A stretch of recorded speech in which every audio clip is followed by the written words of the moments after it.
ഞങ്ങൾ കോമൺ ടീമിലെ അംഗങ്ങളാണ്. എൻ്റെ പേര് ആദികേശ പ്രദീപ്. എൻ്റെ പേര് ജഗന്നാഥ് എസ് വി. എൻ്റെ പേര് ജോബി ജോ. ഞങ്ങൾ ഇന്നിവിടെ ചെയ്തിരിക്കുന്ന വർക്കിംഗ് മോഡലിന്റെ പേരാണ് ഹൈഡ്രോളിക് പ്രഷർ പമ്പ്. ഇതെങ്ങനെയാണ് ചെയ്യുന്നതെന്ന് നിങ്ങൾക്കറിയണ്ടേ? ഞങ്ങളിത് അകത്ത് വെച്ചാണ് ചെയ്തിരിക്കുന്നത്, അതുകൊണ്ട് ഇതൊരു സങ്കല്പം മാത്രമാണ്. ഞങ്ങളിതിവിടെ ഒരു ഓസ പൈപ്പിൽ കണക്ട് ചെയ്തിട്ടുണ്ട്.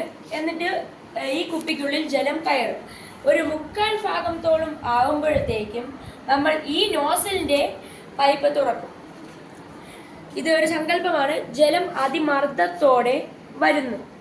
ഇതിന്റെ കാരണം എന്താണെന്ന് നിങ്ങൾക്കറിയണ്ടേ? ഇതിന്റെ തത്വമാണ് അന്തരീക്ഷ വായു എല്ലാ വസ്തുക്കളുടെയും മേലും ഒരു മർദ്ദം പ്രയോഗിക്കുന്നു.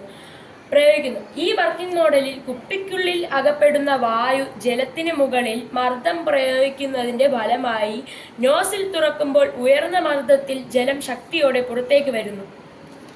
ഇനി ഇതിന്റെ മർദ്ദം വർദ്ധിപ്പിക്കാനുള്ള കാരണങ്ങൾ നിങ്ങൾക്കറിയണ്ടേ?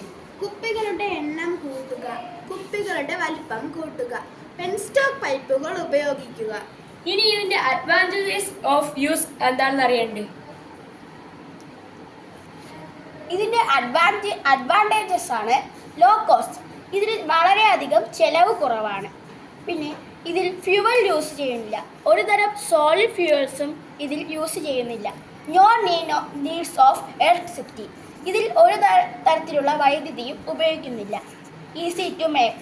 നമുക്ക് ഇത് എളുപ്പമായിട്ട് നിർമ്മിക്കാൻ സാധിക്കും. Car cleaning. ഇത് മെയിനായിട്ട് നമ്മൾ കാർ ക്ലീനിങ്ങിനാണ് ഉപയോഗിക്കുന്നത്.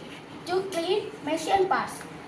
യന്ത്രങ്ങളുടെ പാർട്സ് നമുക്ക് ഈസിയായി ഇതിൽ ക്ലീൻ ചെയ്യാൻ പറ്റും.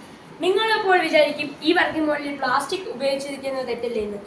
നമ്മൾ ഇപ്പോൾ പ്ലാസ്റ്റിക് ഉപയോഗിച്ചിട്ട് ജലസ്രോതസ്സിലേക്കോ മണ്ണിലേക്കോ വലിച്ചെറിയും. അതൊരു ഉപയോഗമില്ലാതെ അവിടെ കിടക്കും.